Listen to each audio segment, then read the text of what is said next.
Welcome to the Association 4.0 podcast, your association's no-fluff playbook to navigating and thriving in Industry 4.0 or the digital marketplace. Each week, we bring expert insights to help you and your association stay ahead of the curve.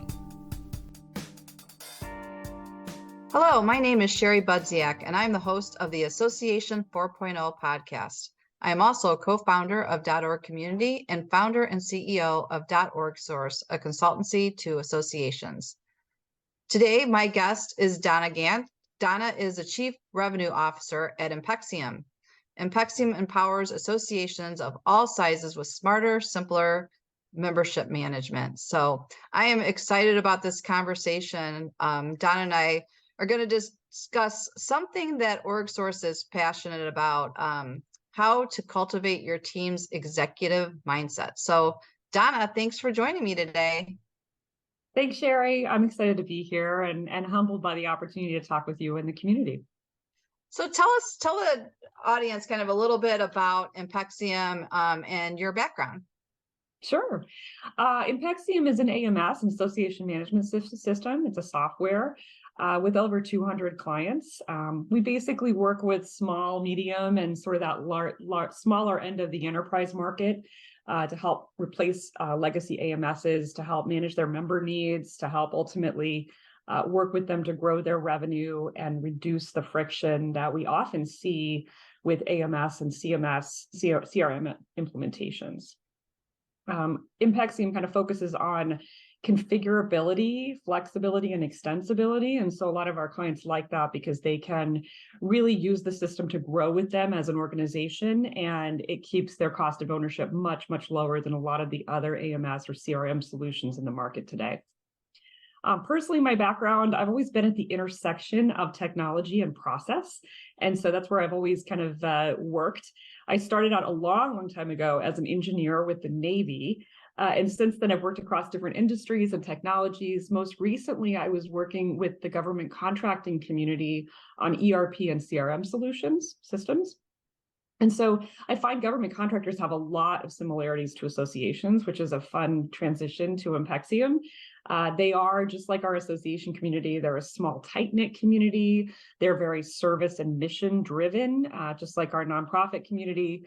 And they're also plagued with a lot of the same kind of legacy system and process challenges that we see a lot in the association space. Also, our government contracting community was interested in partnership, transparency, commitment. I hear those kinds of things come up all the time when I'm working with associations on AMS selection with the IMPEXIUM world. That's got a very interesting background. That's cool. It's varied. Yeah. That's for sure. It's interesting, the plans that you make in your life to go from path A to point A to B to C just often don't work out the way that you anticipated. And in my case, they've worked out a lot better. So it's been fun to just enjoy the journey. Yeah, that's great. So Donna, I noticed this quote from Jack Welch that was on your LinkedIn page that I think expresses the focus of what we're going to explore. And Welch said, when you were made a leader, you weren't given a crown. You were given the responsibility to bring out the best in others. So what does those words mean to you? Oh, I'm glad you found that. I love that quote. And the meat of the quote to me is really about being an impactful leader. Over the years, I've worked for a lot of different managers, having, Navy experience, having different commercial industry experiences. I've worked with a lot of people who think that if you just tell people what to do and you manage the tasks at hand, that you'll get the results that you want. I don't think that's necessarily the case. Jack Welch and a lot of the best leaders that I've crossed paths with across my life really believe in creating a vision, leading people in a way that they can bring that vision to life, and ultimately providing an opportunity and an environment where they can thrive with energy and enthusiasm, and we can achieve specific and measurable outcomes together. My experience is that organizations really thrive when team members believe in the mission and when they believe that they are engaged to bring that mission to life. So when you're a person who kind of believes that you can lead from a throne, it's only going to create disconnection and discontent across your teams and your leadership. Yeah, absolutely. And we see that, in the on the consulting side, we've got this outside view, and you can see the difference in just the cultures um, when somebody is leading from the throne compared to really being focused on the mission and being driven that way. Some great thoughts you had there. So how would you describe thinking like an executive, and what impact does promoting that orientation have on employees and their organizations? Yeah. One of the best pieces of advice that someone gave me, Sherry, when I was sort of making the transition from middle management into executive leadership, is that ultimately the success of my success was driven by the success of my teams. And it sounds like such a simple concept, but when you think about it that way, you really start to lead rather than from a top-down perspective, which is what a lot of people think they're supposed to do as an executive, to a bottom-up perspective. And you think about each team, and as each team becomes more successful, and they're all working in alignment, you start to see your own success as a result of that. And so that's been my experience. I think that executives have both the challenge and the opportunity to drive the best outcomes for the organization as a whole. And so when you're a team leader or maybe a middle leader, you're thinking about that in terms of your own group or how you fit into a larger organization within the scope of your own silo. As an executive, we have to break those silos down, and we have to think about how we make decisions for the good of the whole. Sometimes that means making really tough decisions about priorities. A lot of times just saying no is one of the hardest things to do, to really focus the team on the highest priority items, and also to make some tough decisions regarding people and organizations. In my experience, we think a lot about scalability and operational efficiency because at least in my case, and I think in most cases, every executive is thinking about the bottom line and how you can do things as efficiently as possible while still focusing on the mission of your organization. We lead with a lot of data in hand. So at least, again, in my experience and working with the clients that we work with, they want to make data-informed decisions so that as they see the current, the past, and the future, they can start to trend, where are we and where are we heading?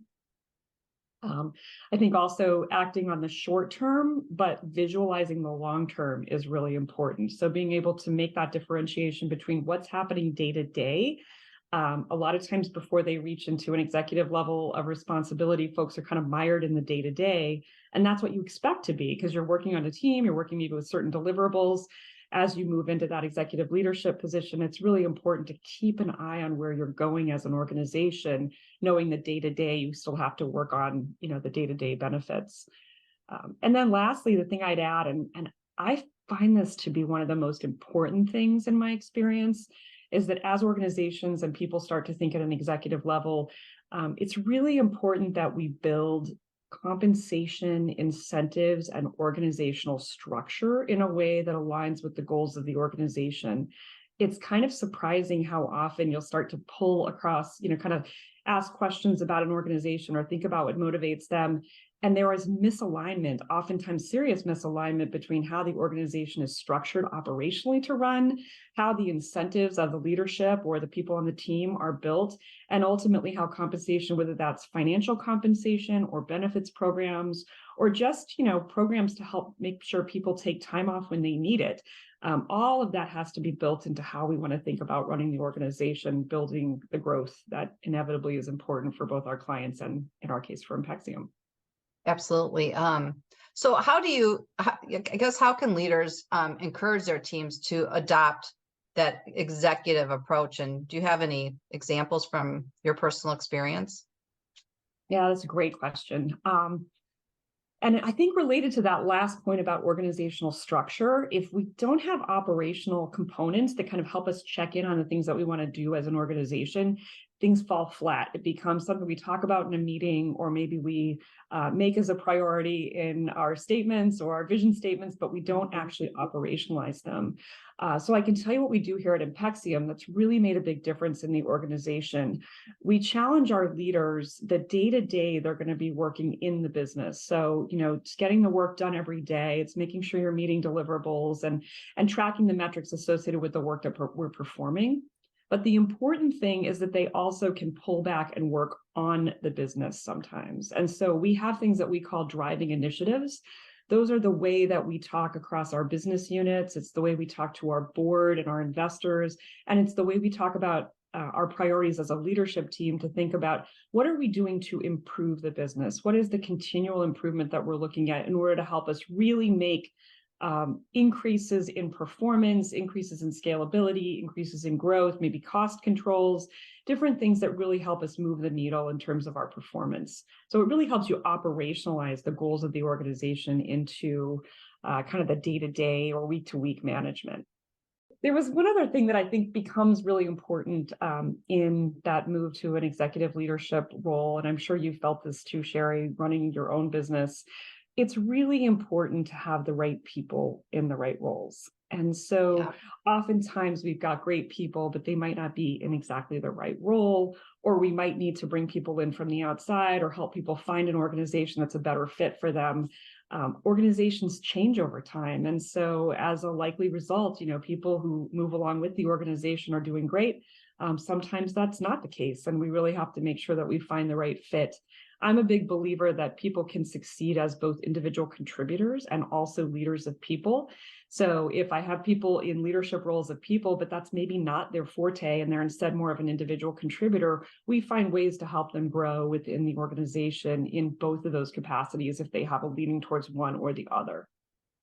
Yeah, we do, as you know, we do a lot of digital transformation work, and we're always looking for somebody that is coachable to kind of take a lead on a project and kind of really help position the organization for the success from the inside.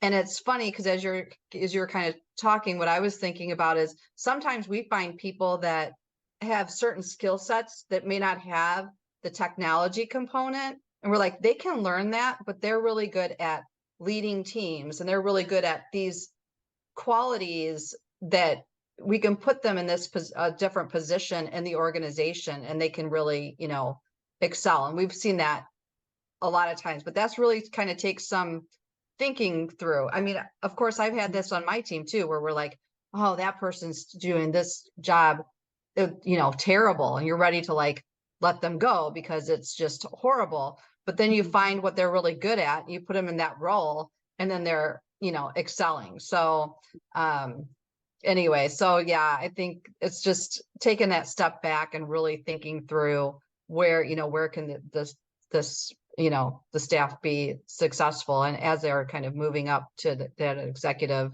level. So, what do you feel like culture plays in the process? Oh, that's really, really important, and being a person who has been at IMPEXIUM for less than a year, coming in as a new person into an existing culture has been one of the things that I've paid attention to. I think this is true in our association community too, because you'll see people move across associations, particularly in executive leadership roles, where maybe they came up from the inside of the organization, but oftentimes they're moving from one association to another. And so making sure we know what the culture is like is so, so important. I've certainly seen my share of leaders who have come in and started making moves before they really understood the organizational culture, and that can backfire, as I'm sure you've seen yourself. So oftentimes it's a matter of saying, let me take 30, 60, 90 days and think about how I'm going to absorb the culture in that period of time, talking to people, understanding what's important, understanding some things about the culture that might not be productive. There might be things that you want to change as an organizational leader, but helping to understand first, I think, is really important. We use that term, seek to understand, right? And so I think to understand first where the organization stands is really important.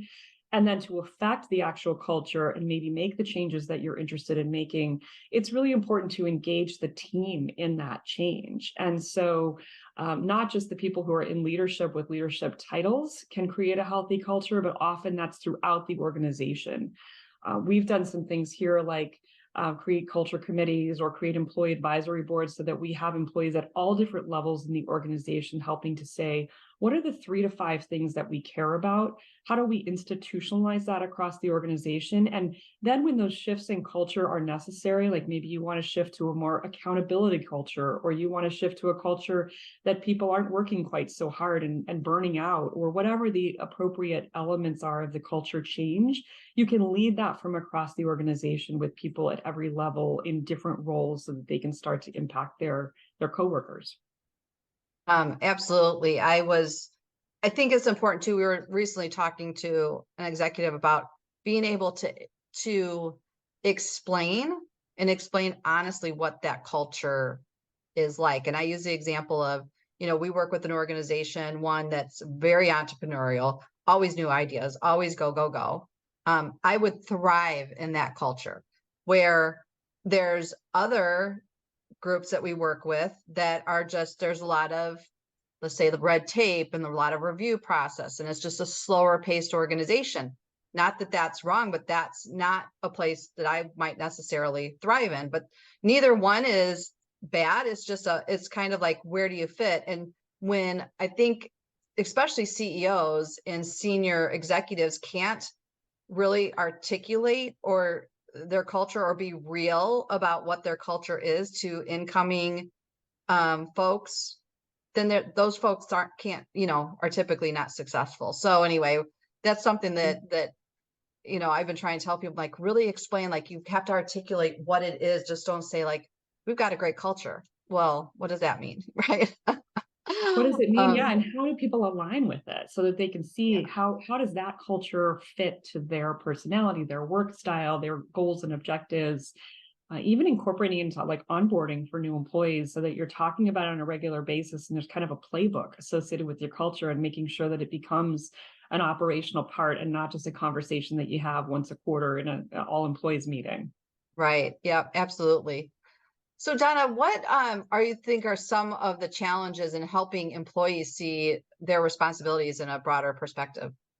This is so, so important. And I think this goes across the whole organization and, up, down, side to side. I think it depends so much on the individuals. It depends on the leadership. It depends on the culture of the organization. Going back to that last question, I find oftentimes what happens is people are just mired in the day-to-day, and they have a really hard time thinking about anything beyond what they do day to day. And oftentimes this shows up in associations too, where we might have rules that went into our bylaws, or we might have different components of the organization that kind of always been there. And imagining those changes can be hard. And sometimes you don't want to imagine those changes, and they're not necessarily the changes you would want. But I think by asking employees and asking team members, what do they see that could be made better, involving them in the change, asking them to have a broader perspective, and like I said earlier, kind of operationalizing that. Like, we have weekly BU meetings where we sit down with each business unit and we talk about these things like driving initiatives so that people have an opportunity to step out of the day-to-day and think about working on the business as opposed to working in the business. I think it's really important to just make that space for people so that employees can rise up and see those opportunities to improve, to feel more engaged about the outcome of the organization, and to really think about how they can help drive the change that you want to make as an executive. And how do you feel employees' expectations, or you see employees' expectations regarding roles changing? That's a good one. In my experience, I try not to be kind of trite, but at the same time, I am a person of a certain generation and have gone through a certain amount of professional experience in my life. I do find that there are some generational differences of how team members can think, and there are always individual differences, of course, but there are some trends and some sort of themes that we want to think about as executive leaders across the organizations.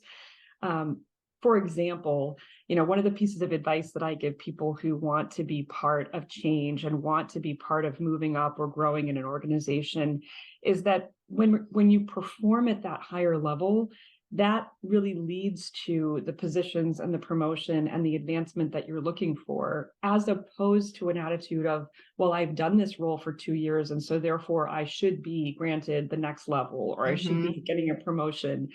I find, oftentimes that it's really rising up to that next level and then being able to negotiate or have a conversation with your leadership to say, I'm already doing these things. These are a part of that next level up responsibility.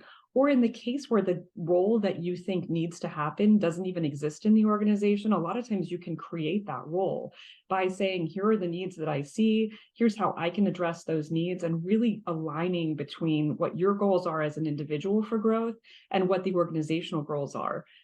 Personally, that's really how I've navigated my career. And I think it's a great way for people, quite frankly, especially women, to think about crafting roles that may or may not exist inside the organization, or thinking about how your skills align with part of a job description, and maybe not 100% of the job description, but you can make those connection points between your experience and what's needed in the organization. So a lot of kind of leaning in, being creative, and being really engaged about how you want to get to that next level as you move through your career. That's some good advice. Before I started the consultancy, I tell people I was in an executive level position. It was just becoming just too much. Everyone said, what you need to do next, Sherry, is be an association CEO.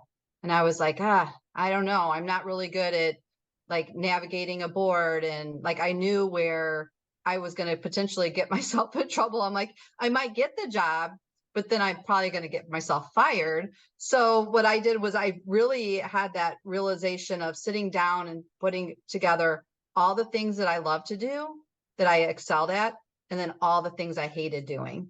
Mm-hmm. And then I decided, well, I got to create my own business because I can't find the job that I'm looking for. So there you go. And look at that.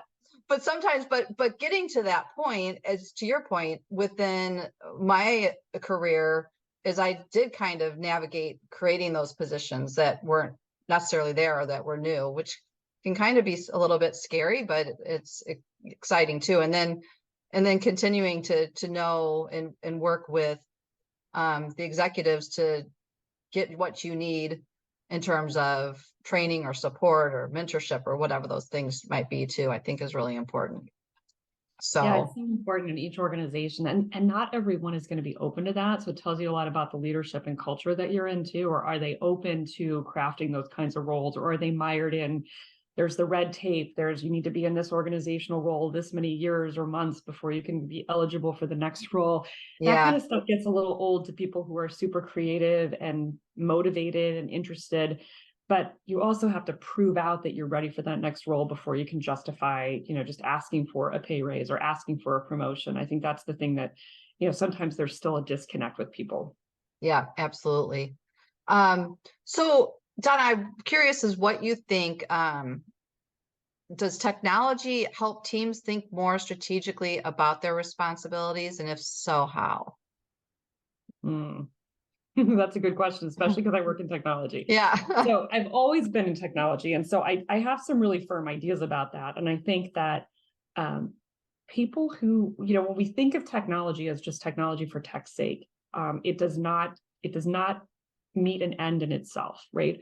So the advice that I have there, and I think how we can help people think more strategically about their responsibilities using technology, is begin with the end in mind. And it sounds a little bit trite, but it's really, really true. If we say, what are the outcomes that we're trying to achieve as an organization, and how does technology help us do that?